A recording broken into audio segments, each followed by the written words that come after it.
través de la señal de Radio Nuevo Mundo, presentamos el programa Academia Libre, un espacio que sintoniza con la actualidad educacional, el desarrollo científico y el mundo de las artes. Aquí la Universidad Pública pone sus micrófonos al aire. Con ustedes, David Evia.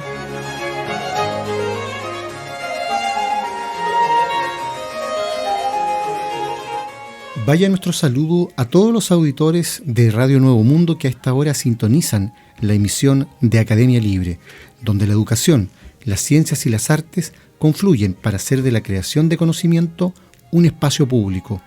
Conversamos sobre educación a esta hora en Academia Libre y probablemente los auditores recuerdan la propuesta indecente del ministro Briones cuando planteó traer docentes desde el extranjero para pretender suplir la función que realizan los pedagogos nacionales. A ese respecto, Andrés Navas escribió una columna de opinión muy interesante que se llama precisamente El día en que profesores del extranjero llegaron a enseñar en Chile. Y vale la pena tener este antecedente a la vista, que señala lo siguiente. En 1887 se dio inicio a la construcción del viaducto del Mayeco sobre la base de cálculos técnicamente concebidos por el ingeniero chileno Victorino Lastarria. El país daba así un salto monumental para cobijar el que por años sería el puente ferroviario más alto del mundo. Pero si bien esto representaba un hito en el ámbito técnico, a juicio del presidente de la época, José Balmaceda, faltaba aún dar un salto cualitativo en los planos educacional y científico.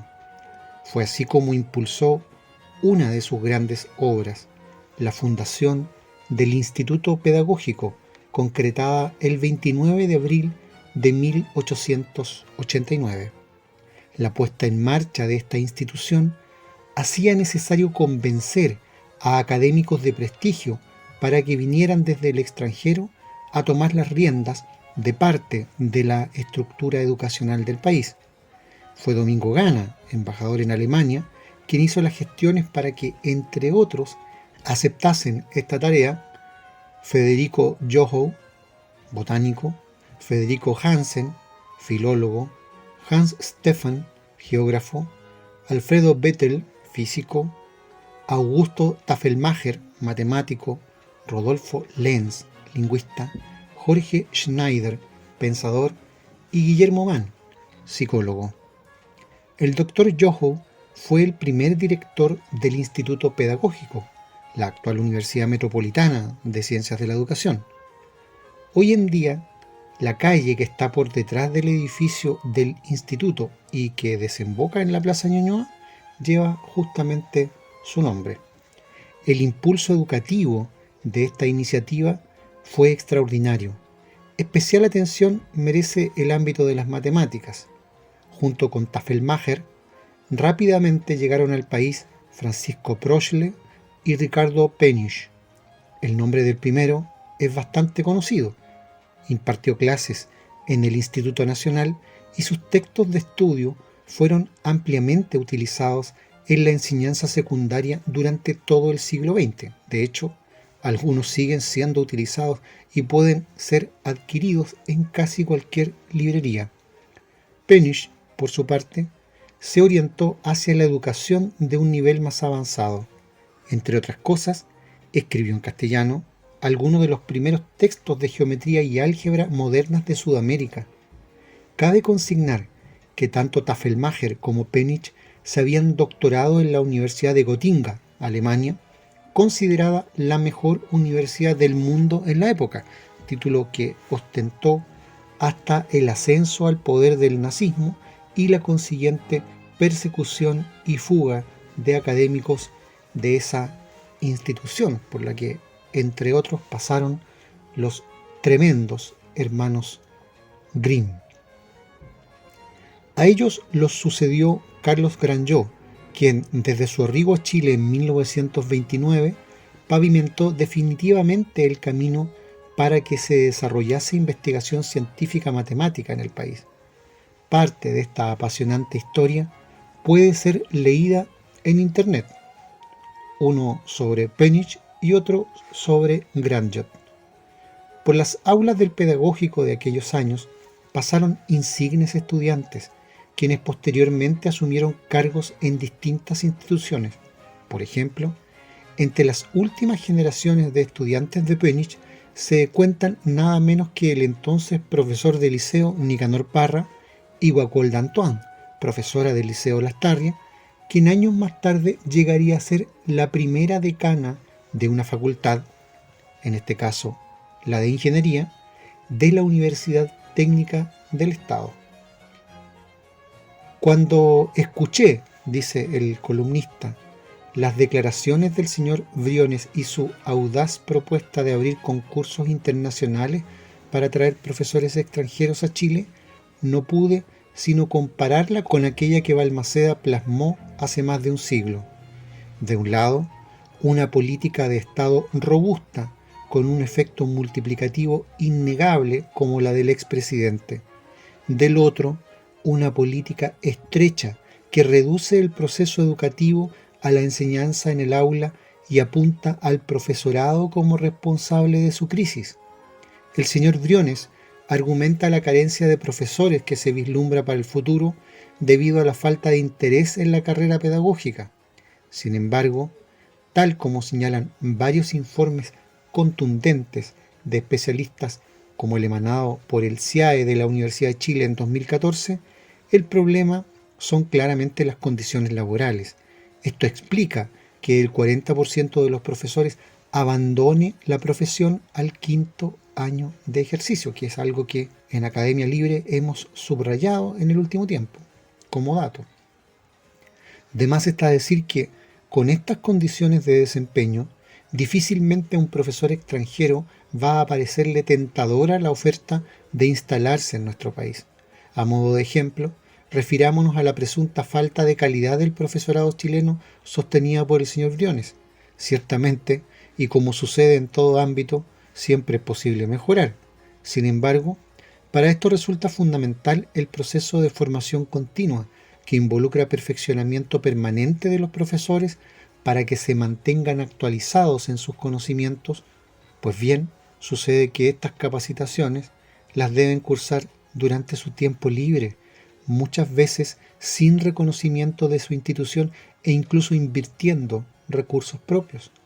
En fin, son tantas las debilidades de la idea de Briones ya analizadas en distintos medios que poco sentido tiene seguir extendiéndose sobre el tema. Uno tan solo esperaría, en lugar de tanta audacia en las propuestas, un poco más de reflexión, señala en el remate de su texto Andrés Navas, quien hace, por cierto, este valioso recorrido por la historia para ver cómo una política de Estado seria como la de Balmaceda hace una diferencia cualitativa frente a la improvisación irresponsable y propagandística del ministro Briones en el último periodo. Noticias en materia de educación, o quizá debamos decir antinoticias, también se vinculan al ámbito de la educación terciaria, porque según una información así planteada por la propia Casa de Bello, la Universidad de Chile nuevamente se posicionó como la institución de educación superior número 1 del país en el ranking iberoamericano de instituciones de educación superior 2021 de CIMAGO, una de las clasificaciones específicas sobre investigación más importantes del mundo. La 13ª entrega del informe anual sobre el comportamiento de las instituciones del sector investigación fue dado a conocer por CIMAGO Research Group, SRG, a través de la revista científica Profesional de la Información. El plantel de la Universidad de Chile fue además el único chileno que destacó entre los 20 mejores de Iberoamérica en el puesto número 19 y se posicionó en el 9º lugar dentro de Latinoamérica junto a otras instituciones públicas de Brasil, México y Argentina. A nivel local, en tanto, fue seguida por la Pontificia Universidad Católica en el puesto 27 de Iberoamérica, la Universidad de Concepción en el lugar 58 y la Universidad de Santiago en la posición número 100 de la región. El ranking iberoamericano de instituciones de educación superior, CIMAGO, analiza la producción científica de 1.732 planteles localizados en Andorra, España, Portugal y Latinoamérica durante el último quinquenio de estudio, es decir, entre el año 2015 y el 2019. Esta medición evalúa el trabajo en investigación de cada universidad de acuerdo al volumen de publicaciones indexadas en revistas Scopus a lo largo de los 5 años de ese estudio. Y aquí es importante hacer un paréntesis, porque de lo que se está jactando este pequeño grupo de universidades chilenas, encabezadas por la Casa de Bello, como señalábamos, la verdad es que es más bien de un panorama desolador. Este no es el ranking más importante ni más serio que mide calidad de la educación y calidad de la investigación en las universidades del planeta. Ni siquiera es un ranking mundial. Es decir, aquí no estamos hablando de que la Universidad de Chile está en el lugar 19 a nivel mundial. Se está simplemente diciendo que está en el lugar 19 entre las universidades de América Latina y del mundo iberoamericano que participaron de este estudio, lo cual reduce de manera frontal la pretensión de mérito que aquí se está tratando de sugerir. Para que el auditor se haga una idea, el ranking más importante que evalúa la calidad de las universidades, que es el ranking de Shanghái, que mide el desempeño de las 500 más importantes casas de estudios del planeta, ubica entre las 100 mejores a prácticamente la totalidad de universidades conformadas por Estados Unidos y Reino Unido. Casi todas las 100 primeras universidades del planeta están concentradas en cuanto a origen en esas dos potencias mundiales. Imagínase entonces el resto. Por eso es que hemos señalado en otras ocasiones que de ese ranking, que sí es el que compara las universidades del mundo, Chile ya no está en el lugar 500 siquiera, sino que está en la segunda mitad de la tabla cuando ya miramos entre el 500 y el número 1000. Ahí empiezan a aparecer las universidades hoy día. Una vergüenza, porque eso no fue lo que ocurría hace varias décadas atrás en la historia de nuestro país.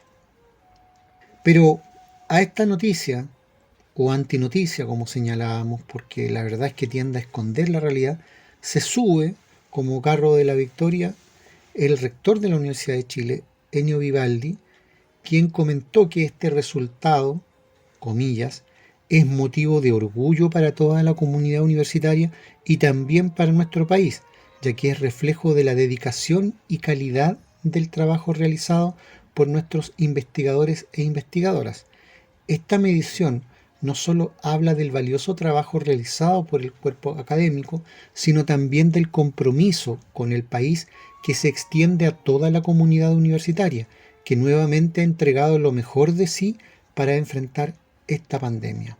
En este contexto, la ciencia ha demostrado una vez más, dice Vivaldi, la importancia que tiene para la sociedad y nos recuerda la necesidad de que los estados inviertan en ella. Buen punto el que plantea Ennio Vivaldi. El problema es que la consecuencia es la contraria. Claro que la pandemia ha mostrado lo importante que es tener instituciones de educación superior dotadas de capacidad de investigar y de crear conocimiento. Pero a más de 1 año y medio del inicio de la pandemia en el planeta, las universidades chilenas no son creadoras de conocimiento en la materia, ni productoras de modelos de vacuna u otras formas de inmunización frente a este tremendo problema. Entonces, ¿dónde se cae el estudio y el ranking de Simago?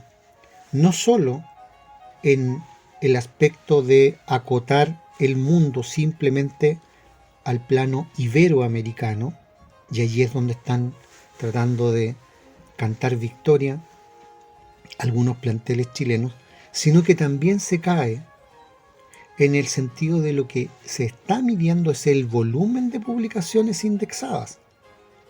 Por cierto que una publicación indexada es algo relevante, no se trata de quitar peso a aquello, pero estamos hablando de volumen de publicaciones, no estamos hablando estrictamente del proceso de creación de conocimiento. Y ahí hay un tercer problema asociado que lo hemos comentado antes en Academia Libre, que es esta terrible paradoja que vive la comunidad científica y académica en Chile, cuyos más grandes cuadros finalmente terminan dedicando más tiempo a la redacción de estos papers que al proceso investigativo propiamente dicho. Eso es lo que hace la diferencia con otros países que sí han creado conocimiento y han producido vacunas concretas, por ejemplo, para enfrentar al coronavirus.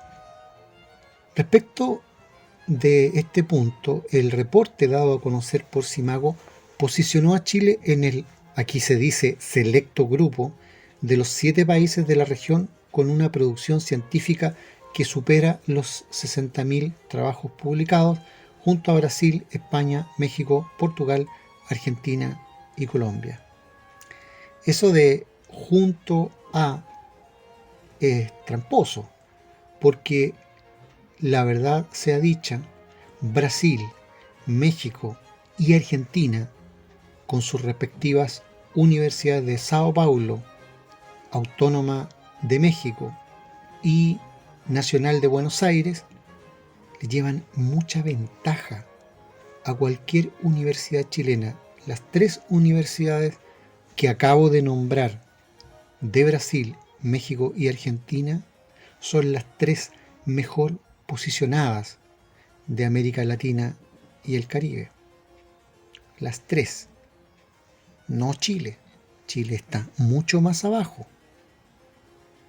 Este trabajo destaca además, dice la nota con la que se vanagloria la Universidad de Chile, con un altísimo nivel de productividad asociado a una inversión del 0,35% del Producto Interno Bruto y al trabajo de solo 9.205 investigadores a tiempo completo, cifra que contrasta fuertemente con el 1,3% del PIB y 179.989 investigadores de jornada completa de Brasil, el 1,3% del PIB y 143.973 investigadores de jornada completa de España, o el 0,56% del PIB dedicado a esta materia por Argentina, país que cuenta con una planta de 53.740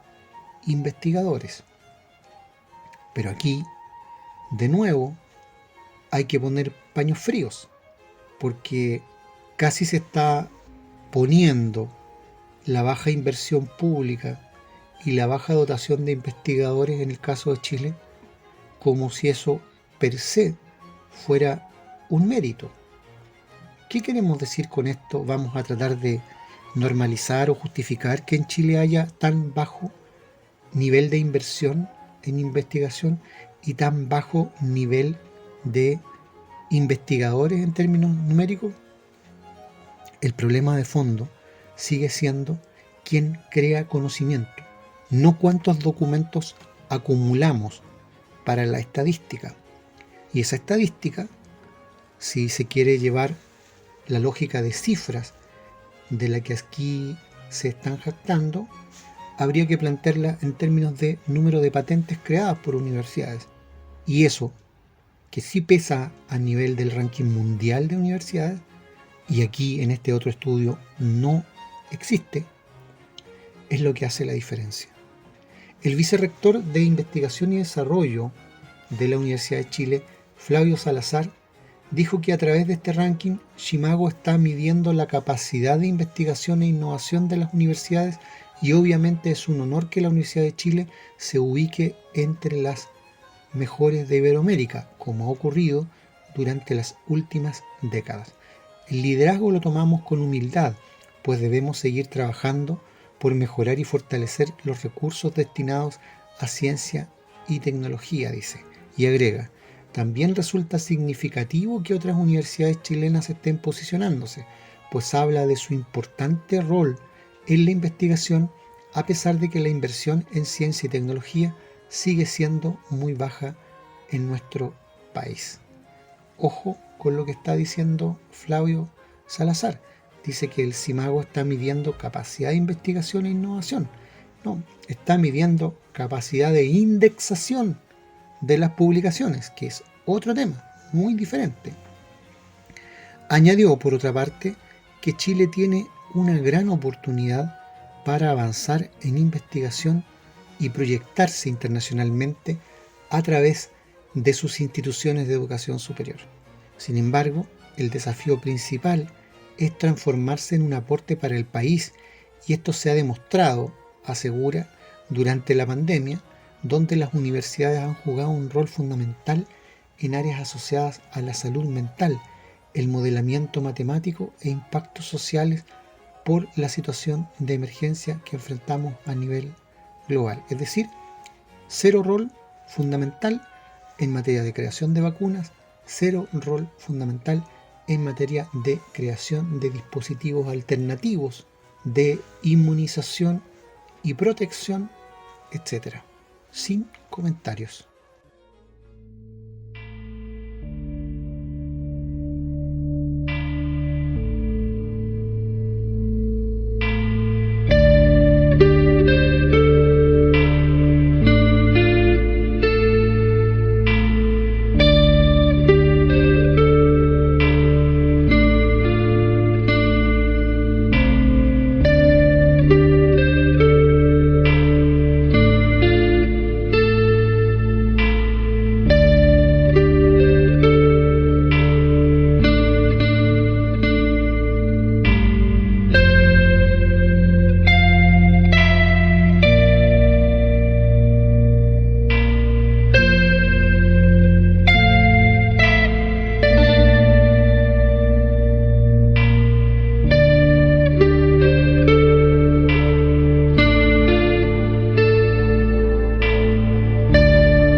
hablamos de ciencia e investigación en Academia Libre en este bloque porque un equipo de investigadores encontró una galaxia con una morfología en espiral, tan solo 1.400 millones de años después del Big Bang.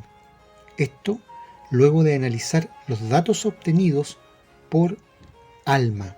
Se trata de la galaxia más antigua de su tipo jamás observada. Además, el descubrimiento de una galaxia con estructura en espiral en una etapa tan temprana entrega una pista esencial para resolver una pregunta clásica de la astronomía. ¿Cómo y cuándo se formaron las galaxias espirales? Estaba emocionado porque nunca había visto una evidencia tan clara de un disco giratorio, una estructura en espiral y una estructura de masa centralizada en una galaxia distante en ninguna publicación anterior, indicó Takafumi Tsukui, estudiante de posgrado de la Universidad Sokendai de Japón y autor principal de la investigación publicada en la revista Science. La calidad de los datos de ALMA fue tan buena que me permitió ver detalles como si se tratara de una galaxia cercana, añadió. La Vía Láctea, donde vivimos, es una galaxia espiral. Las galaxias espirales son objetos sumamente importantes en el universo y representan hasta el 70% del número total de galaxias. Sin embargo, estudios han demostrado que la proporción de galaxias espirales disminuye rápidamente a medida que miramos hacia atrás en la historia del universo. Entonces, ¿cuándo se formaron las galaxias espirales? Tsukui y su supervisor Satoru Iguchi, profesor de Sokendai y del Observatorio Astronómico Nacional de Japón, NAOJ, notaron una galaxia llamada BRI 1335-0417 en el archivo científico de ALMA. La galaxia existió hace 12,4 mil millones de años y contenía una gran cantidad de polvo, oscureciendo la luz de las estrellas y dificultando el estudio en detalle de esta galaxia con luz visible. Por otro lado, ALMA puede detectar emisiones de radio de iones de carbono en la galaxia, lo que permite a los astrónomos investigar lo que está sucediendo al interior de la galaxia. Los científicos encontraron una estructura en espiral que se extiende unos 15.000 años luz desde el centro de la galaxia, lo que equivale a 1/3 del tamaño de la Vía Láctea. La masa total estimada de estrellas y materia interestelar en BRI 1335-0417 es aproximadamente idéntica a la de la Vía Láctea. Como BRI 1335-0417 es un objeto muy distante, es posible que no podamos ver el verdadero borde de la galaxia en esta observación, comenta Tsukui. Para una galaxia que existió en el universo temprano, BRI 1335-0417 era gigante, sostuvo. Entonces, la pregunta es, ¿cómo se formó esa estructura en espiral distinta en solo 1.400 millones de años desde el Big Bang? Los investigadores consideraron múltiples causas posibles y sugirieron que podría deberse a una interacción con una pequeña galaxia. BRI 1335-0417 está formando estrellas activamente y los científicos encontraron que el gas en la parte exterior de la galaxia es gravitacionalmente inestable, lo que favorece la formación de estrellas. Es probable que esta situación ocurra cuando se suministra una gran cantidad de gas desde el exterior, posiblemente debido a colisiones con galaxias más pequeñas. El destino de BRI 1335-0417 también está envuelto en misterio. Se cree que las galaxias que contienen grandes cantidades de polvo y producen activamente estrellas en el universo antiguo son los antepasados de las galaxias elípticas gigantes del universo actual. En ese caso, BRI 1335-0417 cambiaría en el futuro su forma de una galaxia de disco a una elíptica. O, contrariamente a la visión convencional, la galaxia puede seguir siendo una galaxia espiral durante mucho tiempo. Así, BRI 1335-0417 jugará un papel esencial en el estudio de la evolución de las formas de galaxias a lo largo de la historia del universo. Nuestro sistema solar se aloja en uno de los brazos espirales de la Vía Láctea, explica Iguchi. Rastrear las raíces de la estructura en espiral nos proporcionará pistas sobre el entorno en el que nació el sistema solar. Espero que esta investigación avance aún más en nuestra comprensión de la historia de la formación de galaxias, enfatizó.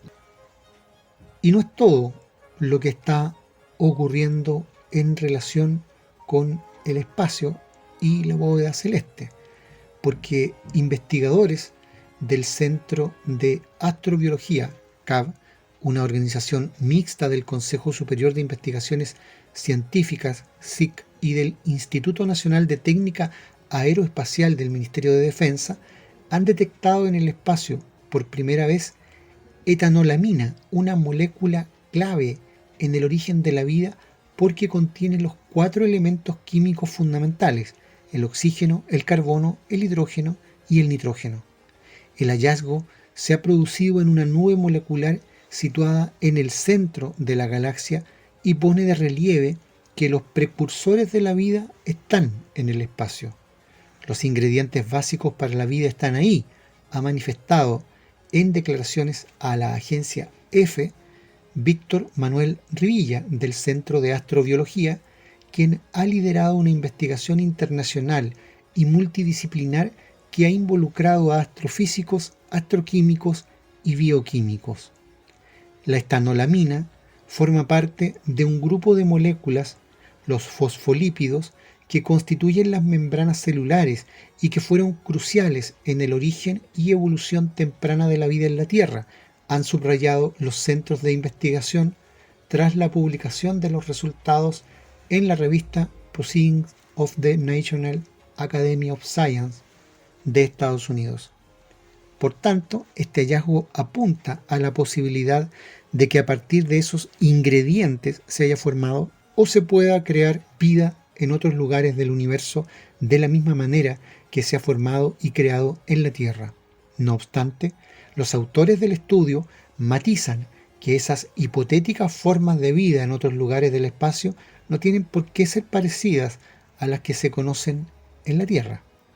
El descubrimiento ha sido posible gracias al radiotelescopio de 30 metros de diámetro instalado en el Pico Veleta, en Granada, y el de 40 metros del Observatorio de Yebes de Guadalajara. Nuestros resultados sugieren que la etanolamina se sintetiza de una forma muy eficiente en el espacio interestelar en nubes moleculares donde se forman nuevas estrellas y sistemas planetarios, destacó el investigador principal. La aparición de las membranas celulares, han destacado los centros de investigación, representa un hito muy importante en el origen de la vida en la Tierra, ya que son las encargadas de mantener unas condiciones estables en el interior de las células, protegiendo tanto el material genético como la maquinaria metabólica. Sabemos que un amplio repertorio de moléculas prebióticas podría haber llegado a la Tierra primitiva a través del bombardeo de cometas y meteoritos, explicó la investigadora Izaskun Jiménez Serra, del Centro de Astrobiología y coautora del estudio que estamos comentando. La investigadora ha explicado que las estimaciones de los científicos apuntan a que alrededor de 1.000 billones de litros de etanolamina podrían haber sido transferidos a la Tierra primitiva mediante impactos de meteoritos, y ha observado que esa cantidad equivale al volumen total del lago Victoria, el más grande de África. Los investigadores han descubierto que el valor de la abundancia en el medio interestelar de la etanolamina en relación con la del agua apunta que la etanolamina se formó probablemente en el espacio y que pudo ser transferida a los meteoritos más tarde. Según Carlos Briones, coautor también del estudio, la disponibilidad de etanolamina en la Tierra primitiva, junto con ácidos o alcoholes grasos, pudo haber contribuido a la evolución de las membranas celulares primitivas, lo que tiene, ha subrayado, importantes implicaciones no solo para el estudio del origen de la vida en la Tierra, sino también en otros planetas y satélites habitables dentro del sistema solar o en cualquier parte del universo. La mejora de la sensibilidad de los radiotelescopios permitirá detectar en el espacio moléculas cada vez más complejas y que pudieron dar lugar a los 3 componentes moleculares básicos de la vida: los lípidos, que forman las membranas, los ácidos nucleicos, el ARN y ADN, que contienen y transmiten la información genética, y las proteínas, que se encargan de la actividad metabólica, han subrayado los investigadores. Comprender cómo se forman estas semillas prebióticas en el espacio podría ser clave para entender el origen de la vida, concluyó Víctor Manuel Rivilla.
Conversamos a esta hora sobre arte y cultura cuando la Oficina de Santiago de la Organización de las Naciones Unidas para la Educación, la Ciencia y la Cultura, UNESCO, convocó a representantes de la educación, de la cultura y de la sociedad civil a un Foro Nacional de Educación Artística, el que busca evaluar los avances y retrocesos en la materia en el sistema chileno.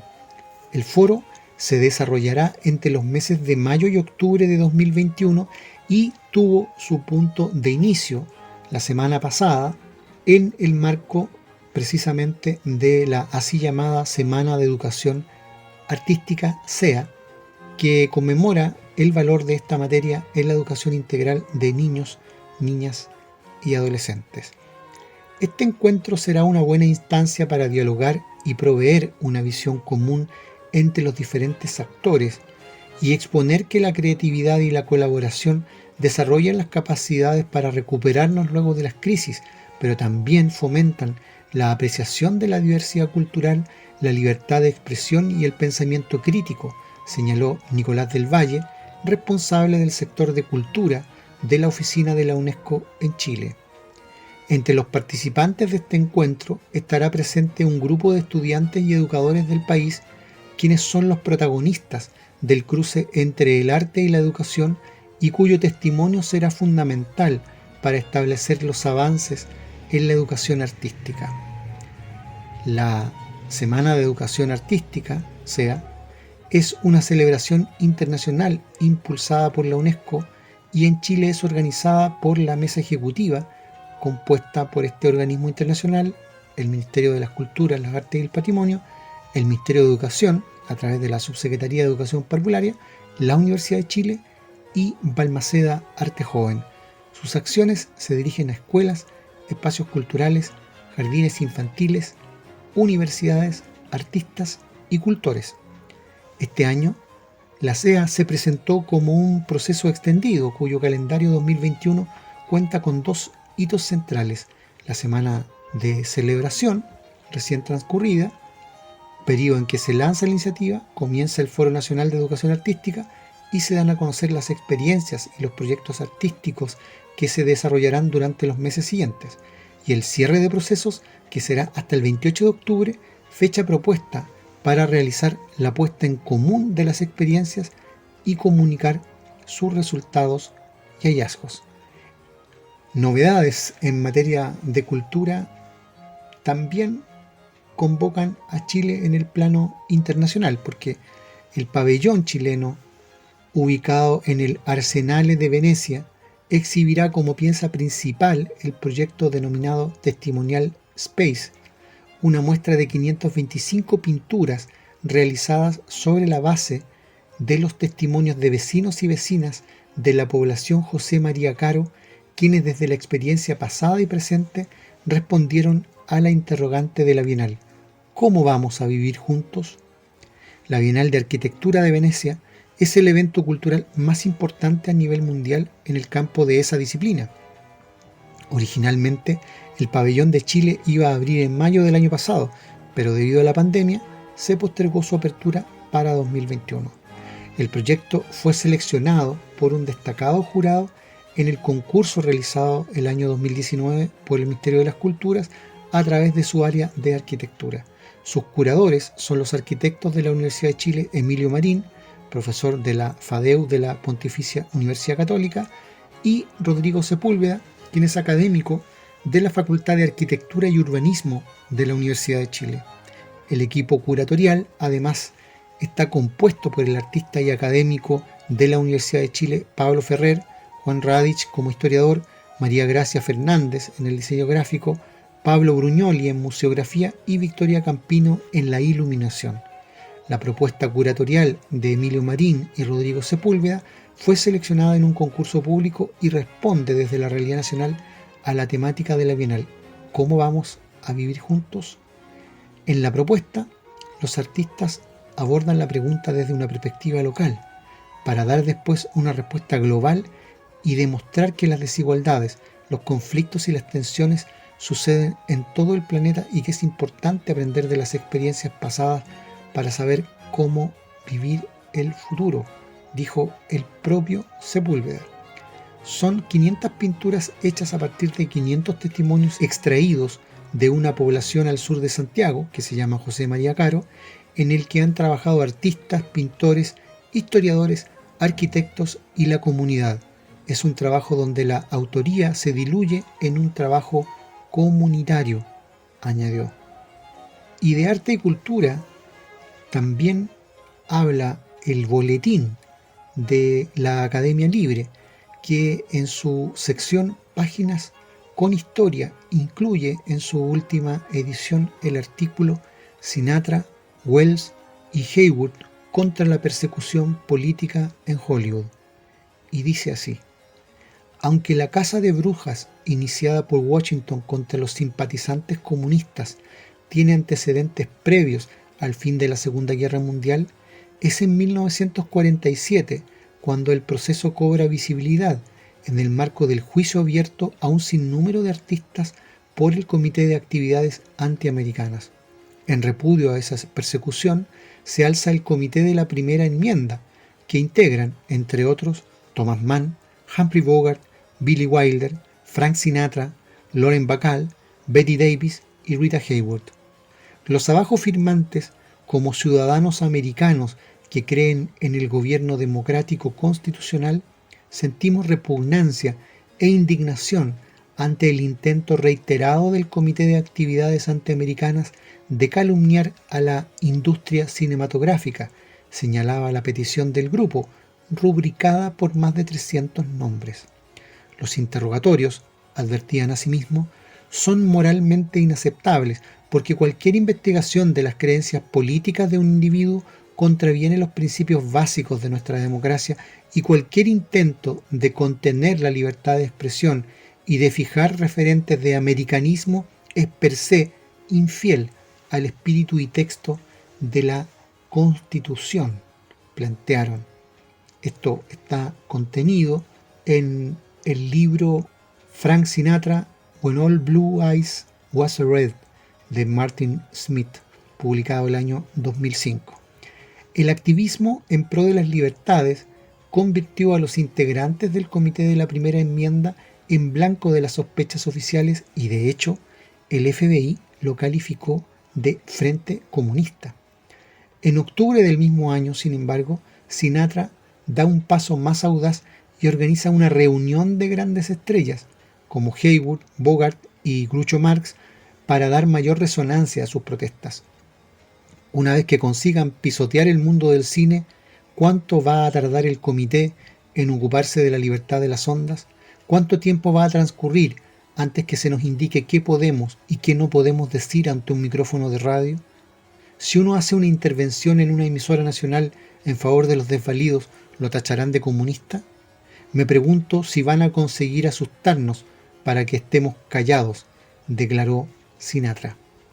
Precisamente en 1947, Rita Hayworth y Orson Welles darían un golpe frontal a la propaganda persecutora con La Dama de Shanghái, cinta en la que el director encarna a Michael O'Hara, cuyo romance con Elsa Bannister remarca el guiño del filme a la realidad mientras, fuera del rodaje, ambos actores forman un matrimonio. Requerido O'Hara sobre su condición de prófugo, dice haber dado muerte a un hombre en Murcia, España. Sobre el motivo, contesta en la película: era un espía de Franco. Y al ser consultado en torno a si volvería a hacerlo, responde, para no dejar lugar a dudas: mataría a otro espía de Franco. La imagen que acompaña a este artículo del Boletín de Academia Libre muestra precisamente a Orson Welles y Rita Hayworth en una escena del largometraje La Dama de Shanghái. Concluye aquí, en Radio Nuevo Mundo, esta emisión de Academia Libre, un programa producido por la Comisión Ejecutiva de la Universidad. Agradecidos de su sintonía, nos reencontraremos con ustedes la próxima semana. Hasta entonces.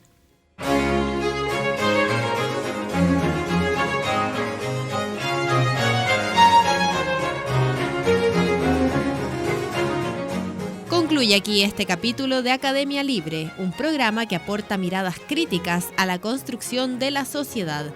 Hasta una próxima oportunidad.